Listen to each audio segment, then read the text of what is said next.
梵蒂冈，一个存在了近2000年、坐拥10几亿信徒，理论上应该只是谈论灵魂跟救赎的地方。但屌诡的是，它同时也是地球上最古老、最复杂，可能也是最懂权力游戏规则的政治实体之一。在这个体系里面，教宗是绝对的君主，但他身后总有一个身影不动声色地运转着这一部庞大的机器，他就是国务卿，梵蒂冈的2号人物。今天我们要聊的就是现任国务卿皮埃特罗·帕罗林枢机主教，一个名字可能听起来不如教宗响亮，但实际权力绝对不容小觑的人物。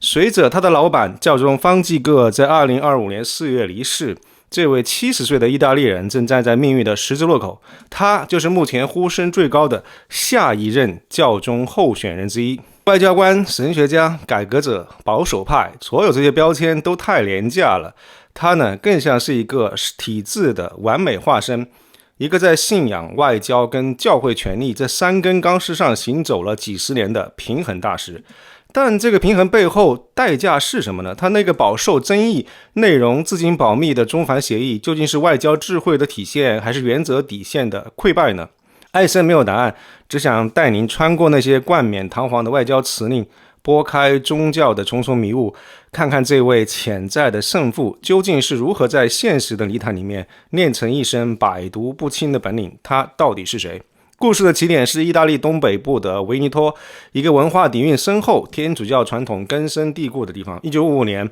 帕罗林就出生在这里的一个小镇上。家庭背景呢，听起来很标准啊，父亲开五金店，母亲是小学老师，一个简单而深度天主教的家庭，没有什么别的。除了有一点，就是10岁那年，他的父亲死于车祸。这个事情对于任何小孩来说都是重创。他的妹妹后来形容这件事情对哥哥是毁灭性的打击，或许失去了世俗的父亲，反而能够让他更早的投向那位天上的父亲。从小就显露出对于宗教异乎寻常的热情，模仿神父做弥撒，带着小伙伴参与。在同龄人还在追逐打闹的年纪，他似乎已经找到了人生的剧本。14岁进修道院，古典学业、哲学、神学，一路按部就班。但是有趣的是，在那个本该潜心修行的地方，他早早的就展现了自己的天赋。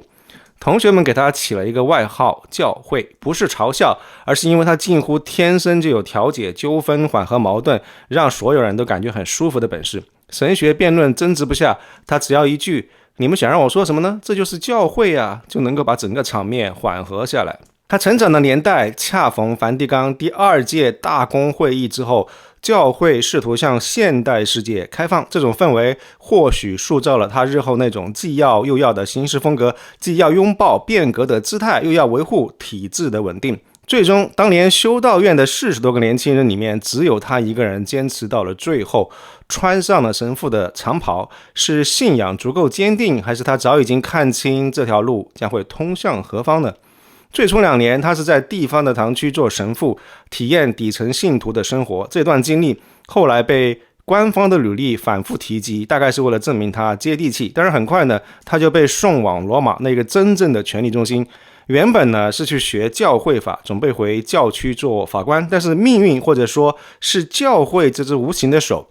为他指了另外一条路，教宗的外交学院。梵蒂冈外交官的摇篮，这条路将彻底的改变他的人生轨迹，也让他开始真正的接触梵蒂冈权力的核心游戏。1986年，他拿到教会法博士学位，论文研究的是主教会议。帕罗林的博士论文，他并没有研究什么神学啊、灵修啊或者教义，而是研究谁会在教会里面有权做决定，这个权力如何运作。所以您看，从一开始他就对于权力结构本身有着非常浓厚的兴趣。同年31岁的帕罗林正式踏入了圣座的外交圈，从地方神父到全球舞台，这条路他只用了6年，速度相当快。这背后仅仅是个人努力吗？还是说体制本身也需要他这样的人才？进入外交系统之后，帕罗林的履历就像一部精心编写的晋升指南。尼日利亚3年，学习如何处理跟伊斯兰世界的关系，这个可是一个技术活。墨西哥3年，参与推动教会获得法律承认与政府建交，这个是在和世俗化反教权传统掰手腕，他交了一份相当漂亮的成绩单。回到罗马，进入国务院的核心部门，负责西班牙、意大利这些老欧洲国家的事务，同时呢，还要处理像修订拉特南协议这种涉及国家与教会复杂关系的烫手山芋，每一步都让他在教会跟外交圈子里面累积了实权和关系，是他仕途重要的垫脚石。2002年，他升任国务院副秘书，国务院是梵蒂冈的外交部，晋升到高级职位，让他能够进入并且影响核心的决策，开始直接参与教廷的中东亚洲事务，特别是越南，另一个和梵蒂冈关系微妙的社会主义国家。这个经验为他后来处理更加棘手的中国问题埋下了伏笔。他频繁地代表圣座发声，呼吁保障宗教自由，措辞永远得体，立场永远正确，但真正的考验往往在那些不那么正确的地方。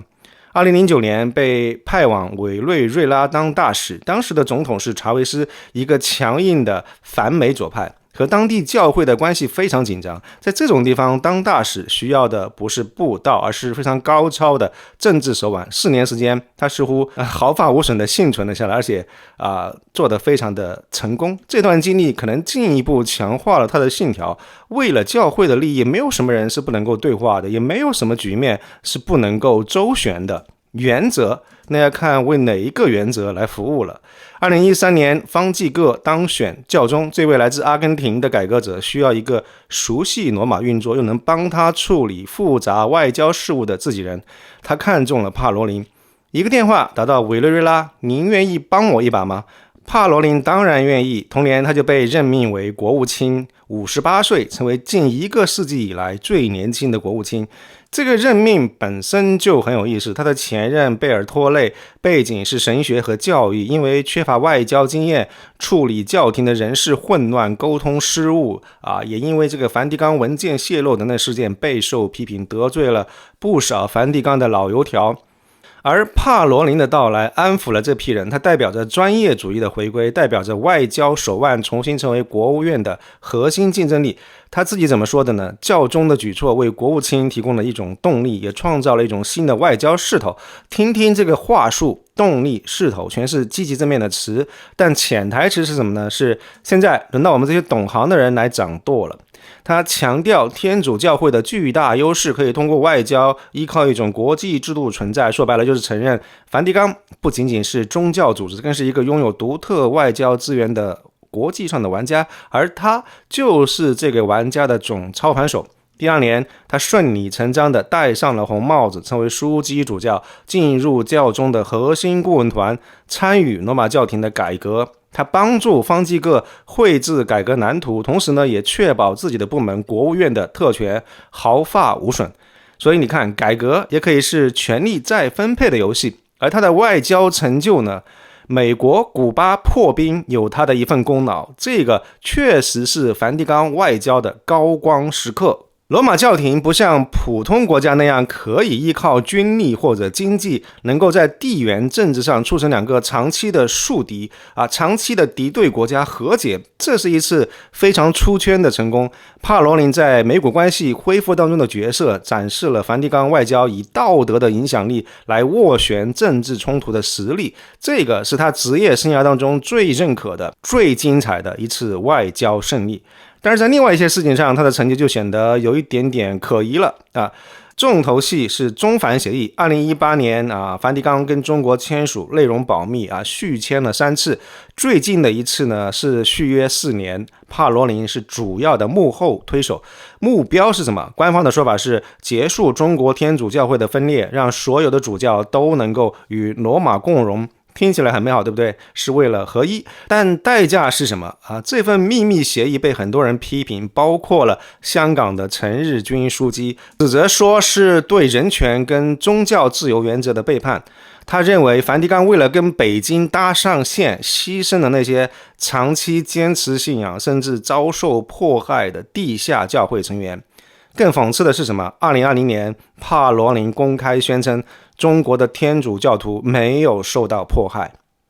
没有受到迫害这句话，在一个有着大量相反证据的背景底下说出来，需要很大的外交智慧，又或者说需要多大的勇气去无视那些现实呢？这还没完，协议签署以后，中方多次被指违反协议精神，自行任命主教，这个让梵蒂冈表示惊讶跟遗憾。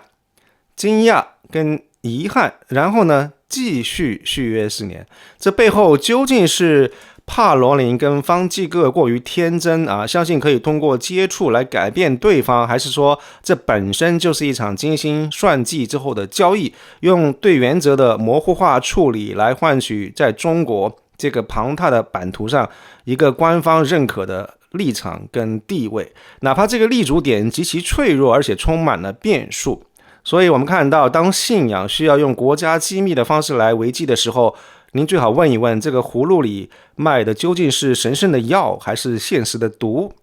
所以您觉得这个对华的协议是深谋远虑的长线布局，还是饮鸩止渴的权宜之计呢？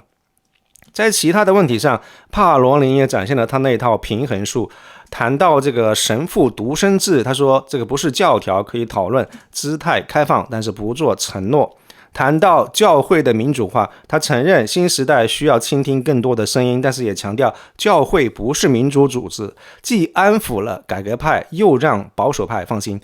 但与此同时，在同性婚姻、堕胎、性别理论这些触及到核心教义的问题上，他的立场又异常的坚定，完全符合传统教义的这个精神。看到了吗？这个就是帕罗林的风格，在可以灵活的地方展现灵活，在必须坚守的地方寸步不让。他并不是不懂得现实的残酷，他只是太懂得如何在残酷当中优雅的生存，并且称之为服务。他似乎总能找到那个微妙的平衡点，既能够推进议程，但又不至于引发剧烈的动荡。这样一种能力在官僚体系里面价值连城。有趣的是，在这个社交媒体主导话语权的时代，帕罗林几乎没有任何鲜明的网络人格，你找不到他像某一些政治家一样在推特上激情的开火，或者在脸书上晒生活的点滴。他的平台就是梵蒂冈的官方声明，不多的几次专访，以及某一些精心安排的公开露面。他的形象始终是那个穿着得体、言辞谨慎、情绪稳定的高级外交官，流利地掌握多种语言，面对镜头永远保持着一种礼貌的距离感。这个和他的老板方济各形成了非常鲜明的对比。方济各常常即兴发言，言辞直白，甚至口无遮拦，时不时就需要帕罗林出来灭火，用更外交、更模糊的语言重新解释。可以说，帕罗林的公共形象是一种反社交媒体的形象，它代表的是一种旧式的权力运作的模式，重要的决定都在幕后做出，重要的信息通过官方渠道发布，个人的情绪跟好恶被严格的控制。这样一种无趣本身就是一种策略，它传递的信息是我是一个专业的、可靠的、不受情绪左右的管理者。在一个越来越喧嚣跟极化的世界里面，这样一种稳定感本身也具备别样的吸引力。但问题是，这样一种老派的、精英式的与大众保持距离的形象，在今天这个时代还有多少效力呢？当人们习惯了直接、真实甚至粗糙的表达的时候，这样一种过度包装的完美会不会反而显得虚伪跟疏远呢？这是否就是那些古老的权力机构在现代传播困境当中的一种无奈的选择？保持神秘就好过暴露弱点，对不对？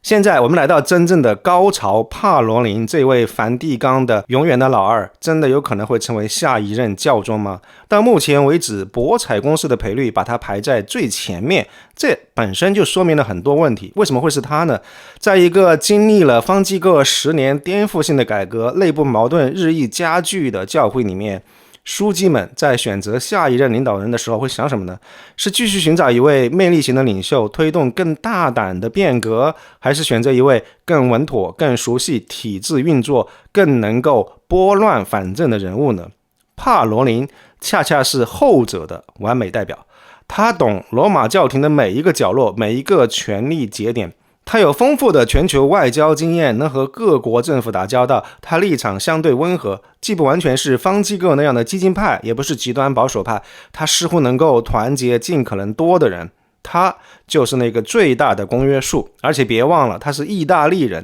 在经历了波兰、德国、阿根廷教宗之后，让教廷重回意大利时间，对于很多枢机来说可能有着难以言说的吸引力。但是一个几乎没有基层牧灵经验，大半生都在外交跟行政岗位上度过的人，真的适合领导一个全球性的信仰团体吗？教会面临的挑战是什么？性虐待丑闻的这个持续发酵，西方世界信徒流失，内部神学路线的尖锐对立，所有这些问题需要的是一个手腕高明的外交官，还是一个能触动人心的牧者呢？选择帕罗林可能意味着教会将会进入一个管理主义时代，强调秩序、稳定、效率。这个对于一个经历动荡的机构来说，或者是必要的，但这也可能意味着那些更深层次的信仰危机、道德困境会被暂时搁置，或者用更加圆滑、更加外交的方式处理掉。这个本身就是一种反转跟讽刺。当一个本应该指引灵魂的机构，最终选择了一个最擅长处理世俗事务的 CEO 来掌舵的时候，这个说明了什么？帕罗林如果当选，他所代表的究竟是教会的自我救赎，还是在现实面前的最终妥协呢？皮埃特罗·帕罗林，一个复杂的多面体，你很难用简单的好或者坏来定义他。他无疑是非常能干的，一个在权力场中游刃有余的高手，一个懂得如何在各种势力之间取得平衡的战略家。在维持梵蒂冈这部古老机器运转方面，他功不可没，但他的能干恰恰也构成了他最大的争议点。他所代表的那种为了大局可以牺牲局部，为了对话可以模糊原则，为了稳定可以容忍暧昧的行事风格，究竟是会将教会带往更加光明的未来，还是会在不知不觉当中轻视着他赖以立足的道德根基呢？